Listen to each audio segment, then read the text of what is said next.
Are you willing to stretch beyond your comfort zone so much that it literally makes you puke? Or are you more likely to choose what Danielle calls a franchise life? Danielle talks about this decision and many more as she walks us through her career and early days of launching the Outlaw brand. First of all, I am so thankful to you for spending your afternoon with us, some time with us today.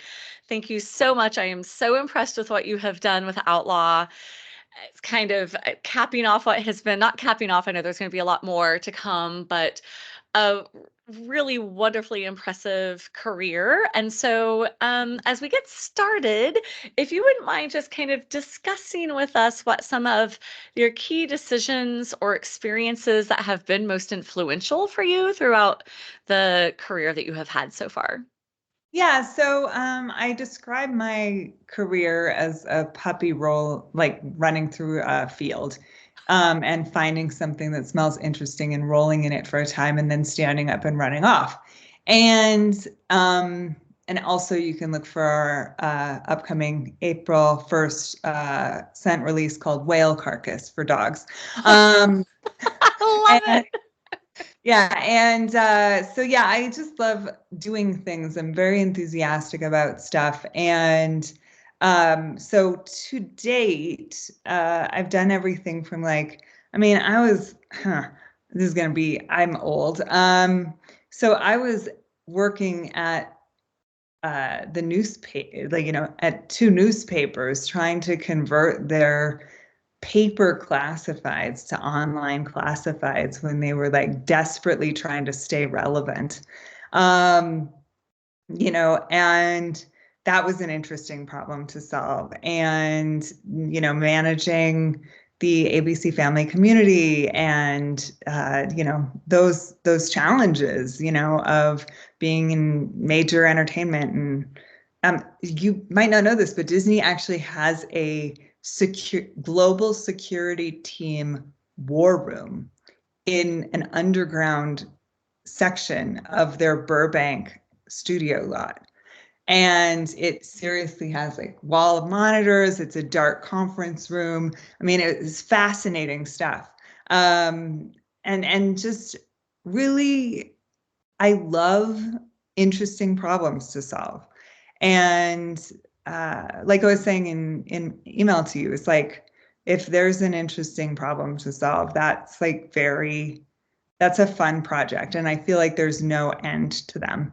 So yeah, so I really my background is in communications.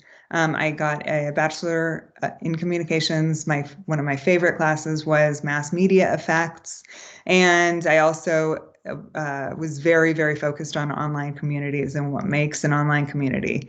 And so going into entertainment and thinking about online communities has been really wonderful as an exploration, because I feel that in general, the way of looking at things as like real life versus virtual communities is irrelevant, is going to be increasingly irrelevant. And I saw this like, back when I was in school, and kind of that's been very much my career, is like the legitimacy of online communities and building true relationships um, online, and building communities online by using common language. And kind of, I mean, those are the things that you see in the Outlaw brand, in terms of what are we doing to create that feeling, is using the tools that I learned about in what makes a community, what makes an online community, and applying those to marketing instead of applying those to online communities. And that's really what I wanted to do with, that's what I did at ABC Family. That's what I did at ABC. At ABC, I was a product manager, a senior product manager. So I managed a team of product managers. And basically, everything that I do is focused on how to create a feeling of not just passive observation, but participation, even if it's Um, I don't want to sound like a marketing weasel because I don't like having to shave down my horns in the morning. Um, but the idea that you could create the sensation and the feeling of a relationship and of a collaborative experience without it being too heavy of a load. I don't know if that makes sense, but like that's something that I was always trying to do. Oprah, at ABC Family, I focused on having people like tell us what they wanted and really get engaged in things. And even if it didn't actually impact anything, just giving people the ability to have feedback. It of course, nobody wants to give feedback and have it not impact anything, but when you let people invest their perspectives and things, and they get buy-in. So, Yeah. sorry, huge tangent. So that's my career. I think going from corporate life to independent life, it was very much like stepping into zero gravity. And that was hard. I do, I never railed against corporate life. It was never a bother to me to have a gigantic corporation or work with other people. I really embrace that. And I'm very good at bureaucracy and stuff like that. Just like I couldn't get to where I wanted to go from where I was heading. I don't know if that makes sense, Yeah. but there was no way to Absolutely. get there from there. Right. So the students had several questions kind of about that difference between corporate versus the entrepreneurial activities. But they were really interested in, can you tell us about a position or a project that you had that encouraged you or forced you to step out of your comfort zone the most? And in those moments when you're being kind of stretched and it's kind of scary, whenever you start working on something, like kind of what is your tactic to remain confident in your ability to tackle that big project? Yeah, I think confidence is something that people think somebody has to have when they want to make an excuse to not do something that is brave. Because if you say, well, I don't have the confidence to do it, well, nobody does. Um, there's no way to have the confidence to know you're going to do something until after you've done it. So saying I don't have the confidence to do it, it's like, okay, then don't. Like, It's a real cop out, right? It's a real cop out, no, it's fine. I right? mean, if you don't want to be uncomfortable, there's plenty of life that you can do that. There's plenty of things that you can plan and measure and do and be, and there's franchise lifestyles that you can pick, you know, yours from. Whatever lifestyle you would like to have, there's a franchise for it. But my friend and I used to talk about that, like franchise life. Like you get to pick, okay, there's a bunch of pre-laid out plans that people can follow. And those are templates for life. You can step into a career as this and go to that and do this, trade up, always trading up. And that's that franchise. Or you can stay as a developer, all your life. You can do whatever, it's fine. And there's a lot of developers who don't want to stretch outside of their comfort zone. So that's a totally legitimate career that you can make lots of money at. It's not necessary to stretch outside of your comfort zone. And also, I don't think I'm very happy in a job where I'm not stretched outside of my comfort zone. At Oprah, when I really knew that I had to leave was when there was a very, very, very pivotal moment when I was at Oprah, and I had done the 5 love languages personality quiz that Oprah took on air on her iPad. And it was so buggy right as she was walking onto the stage with her iPad to take this freaking love language test, that I was sure it was going to crash. I was like, you have to take her iPad away from her. And I literally threw up when I saw her sit down in her chair because I was so nervous.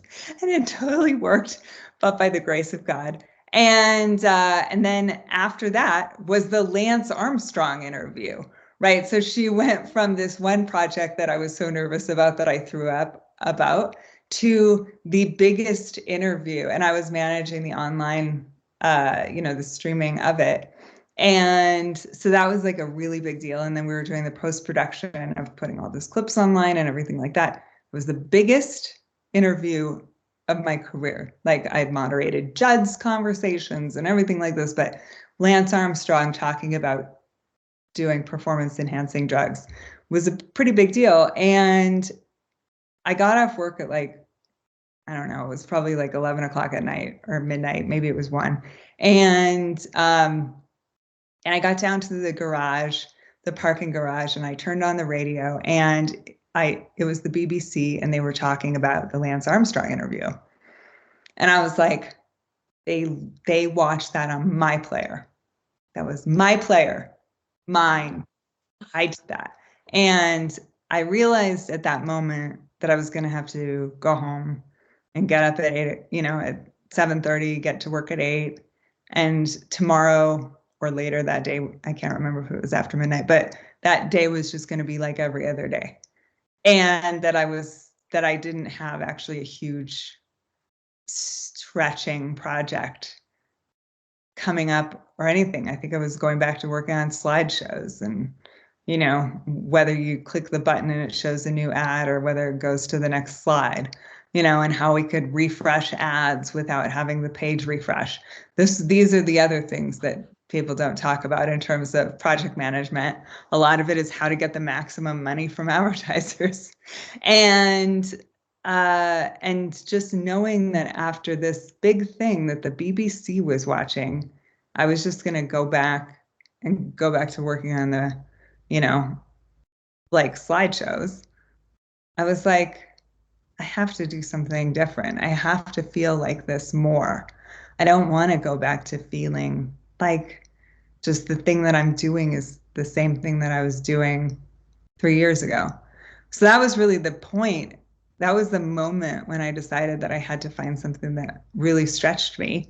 And over the next like several months, I realized that most of my work at Oprah, and they knew this, I even told them straight up, I had like 2 hours of meaningful work a day at Oprah.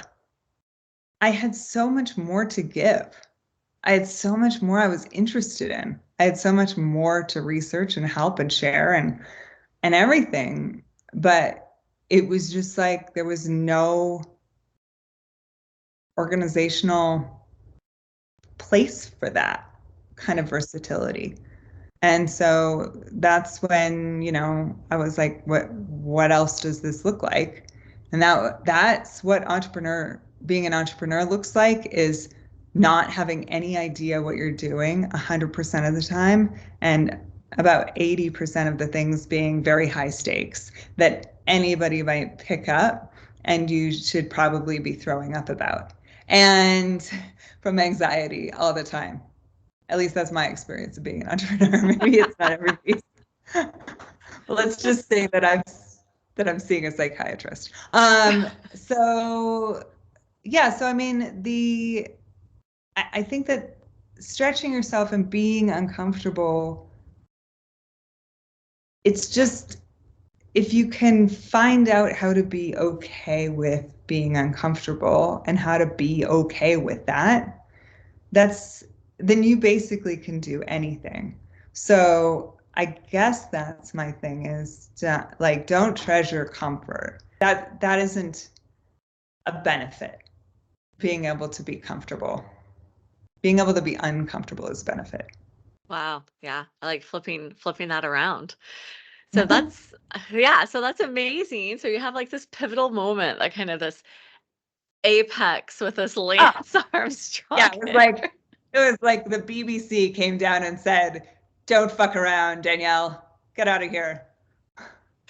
I love it. And so how long after that then was Outlaw born? And was Outlaw kind of already percolating? You're going to laugh at this whenever I ask this question because of our previous conversation, but were you already loading your trunk with soap and going to farmers markets on the weekend? No, I didn't know how to make soap. We didn't know anything about soap. I didn't know anything about anything. People, oh my God, back in the day. So we found this bar of soap on our honeymoon, and I was like, holy shit, this bar, I paid like $12 for it. And it was, and I like realized that the ingredients did not cost all that much money. And my like napkin math at the time was actually pretty right on. And then I was like, well, heck, if you can make anything smell like anything, why wouldn't I make it smell like campfire and whiskey and stuff I like instead of lavender and jasmine and stuff that's gross? Um, and so I started trying to figure out how to make soap, and we had a camping trip where I knew we were going to cook a lot of bacon, so I asked a lot of people to put aside their bacon grease, like their used bacon grease, because I was like, that'll make great soap. And I was so ignorant of how to make soap that somebody was like, oh no, if you use real bacon fat, it will go rancid in the bars of soap. Well, that is just not accurate at all. But I worked myself up into such an unproductive emotional state about this one thing that this one person who didn't know shit said.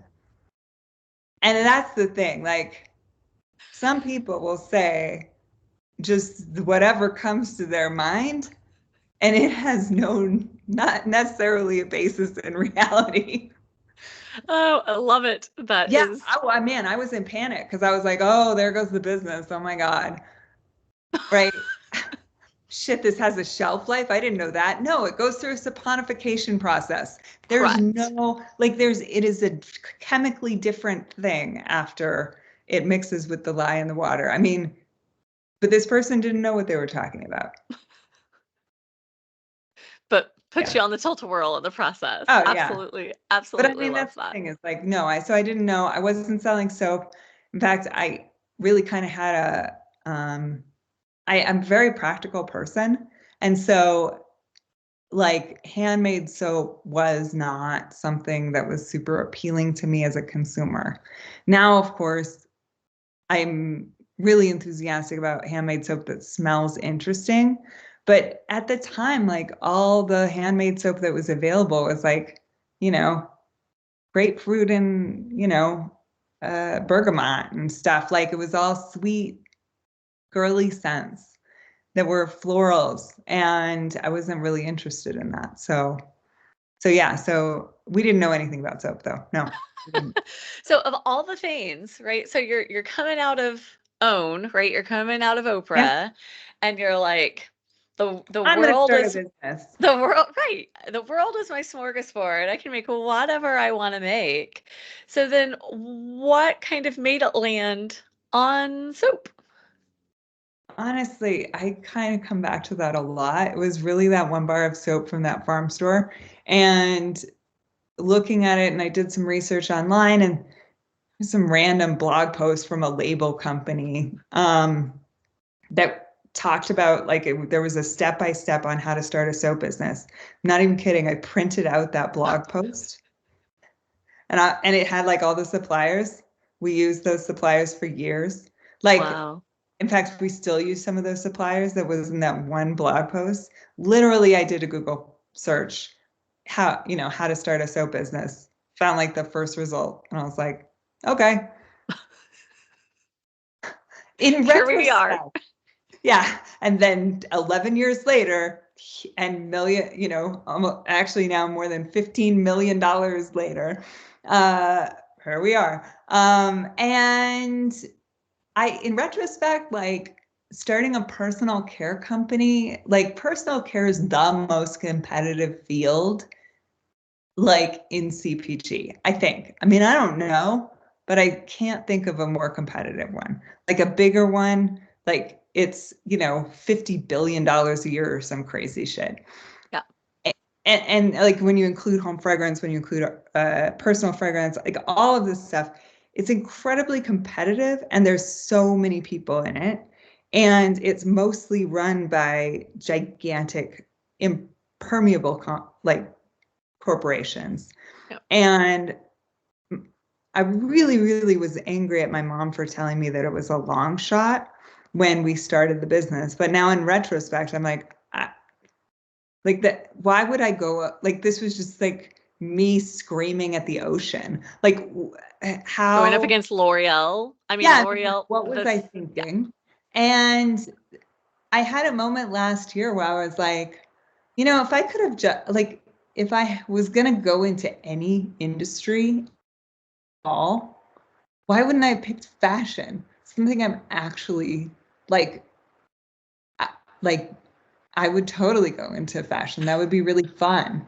And looking at that and going, well, I picked personal care, so here we are. And I guess it just like, I don't know, I kind of had a crisis of maybe I shouldn't have done this. But then it's like, well, we have a meaningful company to a lot of people. And it is, I mean, scent is an incredibly impactful thing. And I'm really glad of, to have built what we built. So Yeah. yeah. Olfactory. Olfactory is one of the most powerful memory It is. recalling and reminiscent. Yeah, I mean, it's your everything else, every single other sense your brain has to interpret, decode. Olfactory goes right into your like brain. Yeah. I've Yeah. always said because my favorite place growing up was Silver Dollar City. So now here's actually my opportunity. I've been saying for a long time, if I could get somebody to bottle or make the smell of Silver Dollar City, because What's it is Silver Dollar City? so Silver Dollar City is this theme park in Branson, Missouri that is set in the 1800s. Oh, You'll have to okay. look it up. But it Okay. smells like so I grew up, we did not have a lot of money at all growing up. But the one thing my parents always made sure that we did was we got season tickets to Silver Dollar City. And that was like our summer fun was we would go to Silver Dollar City. And so I've always told everybody, it's like, I have so many memories of this place, but I remember the smell. And it's the Yeah. combination of dirty water, like lake water, Yeah. because you would ride the water rides, so Yeah. it's like this dirty That water. gross, N- chloriney, watery, dirty water smell.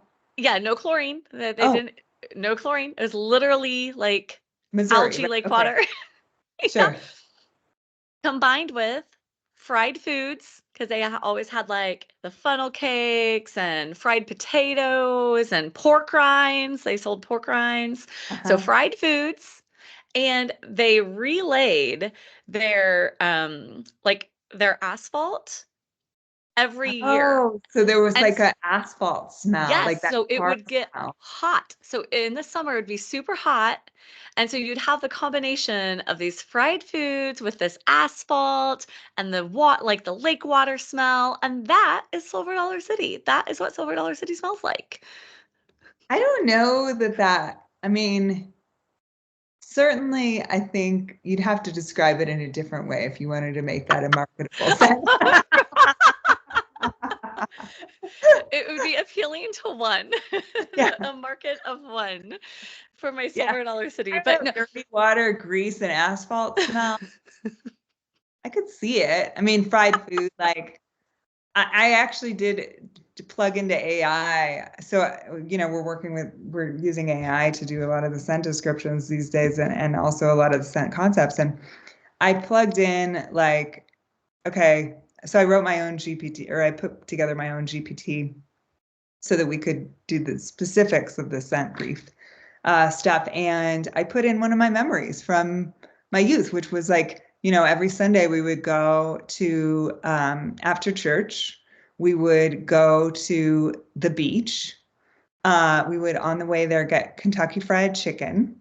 And like copper tone, suntan oil smell, the yeah. Los Angeles beach smell, and sandy Kentucky Fried Chicken. right.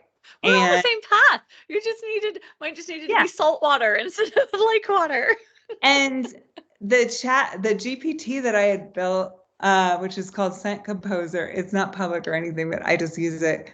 But that came up with the most beautiful scent and description, and it named it like Salt, Sun, and Simple Joys or something. And I was like, ah, like, Like, that is what that was. That's what yeah, I oh, how remember it nice. What a as. nice way of describing it. But it was like, it gave a bunch of different like notes of salt and it actually sounded wonderful, not gross. Right. So Yes. That's amazing. yeah, so I can say that like whatever weird combination, there is a GPT out there that can make that sound That great. can make it sound really good. Yeah, yeah, yeah, totally. Speaking of water, so with this transition, it is the anxiety-induced vomiting. Can Yeah. you talk about some what transferred, right? So this long career of project management and being in newspaper and communication, then transferring to, founding and being CEO of a soap company. What transferred and what made you feel like a fish out of water?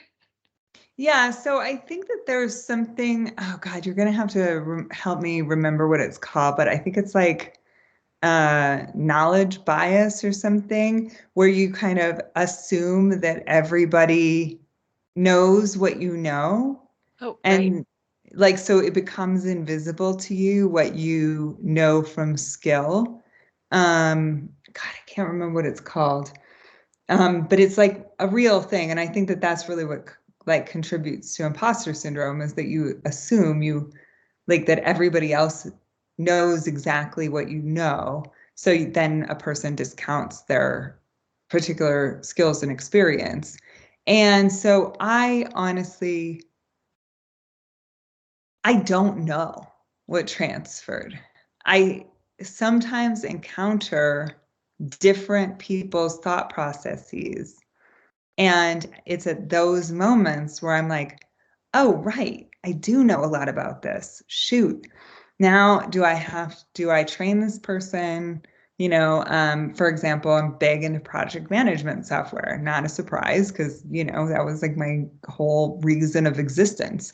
And, project management, uh, like moving things across Kanban boards and, all of these things that have become invisible in my life, like you see, I mean, this is not work related. These are my personal Kanbans, right? Like, I mean, I'm moving stuff around in project management in every aspect of my life, and then working with people who have not, who do not, it's like breathing a different kind of air. Right. And you forget that you don't, that other people don't think like this. It's a different kind of thought processing. And so I think most of what has transferred is invisible to me, unfortunately. So that's a hard question to answer.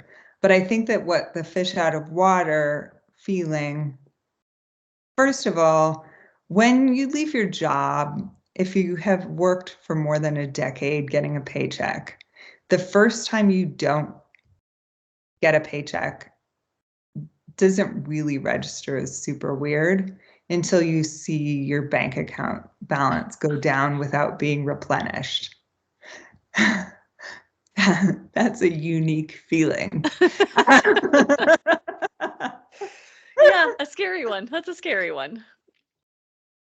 It's a feeling I grew to know, but it was a very distinct and new feeling because I was used to money just magically appearing in my bank account and I always was at work and, I took like so I was always making a salary. It wasn't even like I was tracking hours. And money would just come into my account. And usually it was more than I needed. And because when you work in entertainment, that's not a small paycheck. And that's something that was pretty staggering, was the reality of how money just goes away.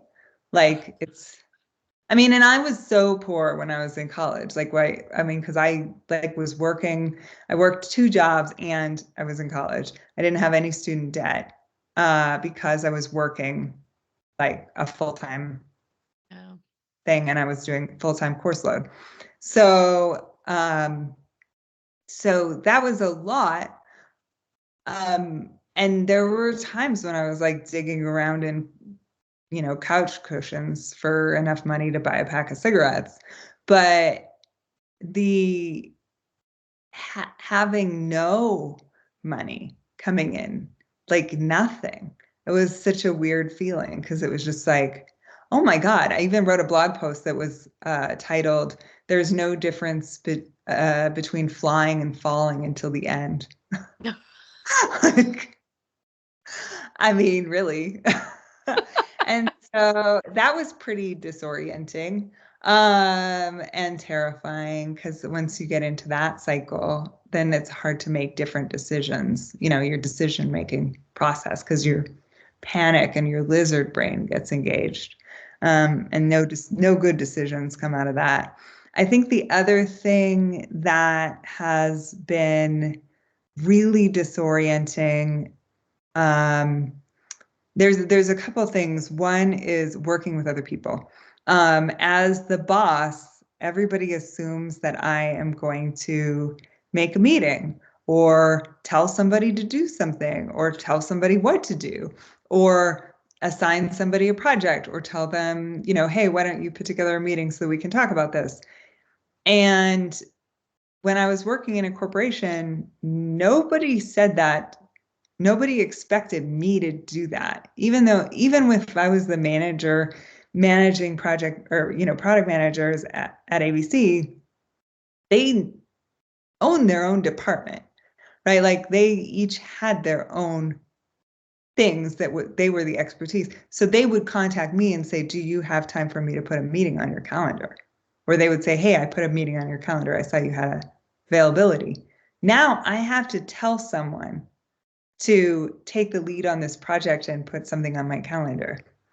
And that's like, it just is like confusing to me because having come from, massive corporate, that's just how everybody works.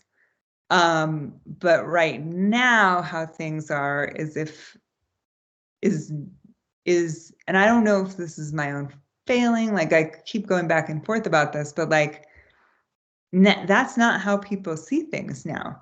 It's like if I don't initiate it, then then it's not initiated. I think the other thing that is kind of disorienting is the I always something that I've really embraced and enjoyed is the need to know every single thing, right? Like in corporate, you don't need to know how the balance sheet looks. Um, you don't need to know how the P&L is looking. You don't need to know anything outside of your own department. Are you meeting your budget? Are you exceeding your budget? Or are you under your budget? And if you're under your budget, you better figure out a way to spend that money because they're going to take it away next year. Right. And that's insane to me right now. Like, if you can save money, save money. And if somebody says, I have my least favorite question of all in the whole world, like of all, is what's your budget? Because my answer is always, and we talked about this a bit earlier, my answer is always, if you can provide a 5x return on a dollar, I will take a steam shovel and I will give you every money. Like Yeah. you have all money. Like that's my threshold. Like we don't have a budget for what you want to do. If you can tell me that like with some do and if it's 10x, oh my God, I'm gonna go sell parts of my house. Like I don't need a huge budget. What I need is to know the return on the investment. Yeah, So I love that's been that. a huge thing that's different is, and I don't understand. I mean, I understand like in corporate, if you have that attitude, nobody, like it's total chaos, right? But small business is total chaos. If you have a budget, if you have the attitude that we have to stay inside of a budget, then you can't be agile, and that's chaos. Like that's bad. So yeah, it's just, I guess that's a different way of thinking, but I really like that way because to me that is something that enables us to react in a way that we can be more agile. So like if I see that an ad set's working really well, I can just dump more money into it because it's not a problem. Right. And I can immediately justify it by saying, sure, but that's getting a huge return, you know? Right. Yeah. I I've always tried to promote, but it's so hard to get people to get out of the preset budget as opposed to, well, what is it that we're actually trying to accomplish? Like, how much do we need to actually accomplish what it is that we're trying to accomplish? So it's Yeah, like if we know that this ad set, we know that the multiplier effect of spending this much on marketing is going to, generate this much in sales or revenue because we understand our funnel, and we understand the conversion rate and all of those things that digital yeah, marketing gives you metrics on. Then it's like, okay, well, what's our max capacity? Like we can work backwards. Like we know, okay, how much do we have to get to be able to yeah, invest enough to be able to get to the next level of capacity production or next batch of ingredient purchases or next, or whatever. But then if you know what yeah, the goal is, then it's like, okay, well, if we know that this is the return for this spend, then, and this is what we're capable of, and this is what the next step is, then, like you said, don't give me a number, give me a goal, right? right, And then exactly. I'll figure out how to accomplish the Well, goal. and it's constantly changing, especially like now, like, right? So, in 2021, I think it was like the privacy ad, the privacy bloodbath, Yes. that. I do want to And talk about that a little bit later, how that impacted what you guys were doing. oh my God, that changed our whole, anyway, whatever. Like that is a huge thing. But yeah, I mean, like that's the thing that's always changing, especially overall. And I don't think that I've kind of come to understand that, we were talking about CFOs and fractional CFOs and stuff. I went to a conference in Austin last year and last March. And it was called the Capitalism Conference. And I was sitting next to a guy who does um, accounting. And we were talking about e-commerce accounting. And he said, well, it's not really that straightforward. And I was like, what do you mean it's not straightforward? And that was when we got into the whole, does marketing go into the cost of sales? And I was like, yes, I think it does. And he's like, yes, you think it does. Not everybody thinks it does. And that idea of like, you don't really know what's going on. And to like all of a sudden your costs like because of some privacy change, the cost of acquiring a customer changes, and then you can get that down, but then like your cost of your materials goes up, and then it no longer becomes possible to get beeswax, and I mean, like it's just there's always something, and it's impossible. I mean, I don't know, like I just really look at it and I'm like, I don't know. I mean, we just do the best we can on any given day. That's Right. I think that a person could do. I don't know. I mean, like people say that we're successful, and I'm glad. But do I feel successful on any given day? No, not at all. I feel like I'm flailing. And in fact, that's something I had to learn. That was one of the things that I had to learn was that I think I'm very approachable, reasonable, whatever, like non-intimidating. But if I walk out, like this is why I work from home most days. If I walk out of my office and I don't say hi to everybody, people assume that they're going to get fired or laid off. Like my demeanor has so much to do with employee morale. Wow. You just don't realize.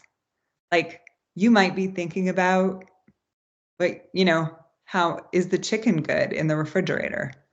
And People are are like, oh gosh, she looked at me people are funny. I'm thinking, going "Oh to my get God, fired. everything's falling apart." Yeah, I mean, it's like, and I'm on the autism spectrum, so like, I don't fucking know. Like, I don't know. I have resting, staring into the void of the universe face. Like, that's just my like expression is melancholy. It's so like, you know, I don't know. That was another thing I had to get used to was like if I don't carefully shut the door, people think I'm slamming the door. I'm sure we have all read way too much into our boss's behavior when they were thinking about something completely different than what we were thinking they were thinking about. What a fascinating conversation filled with so many great thoughts. Everything from suboptimal panic mode decision making to knowing who to listen to, and budget rigidity versus ROI agility. Stay tuned for part 2 when we'll talk about doxing and the impact of privacy policy changes on brands like Outlaw.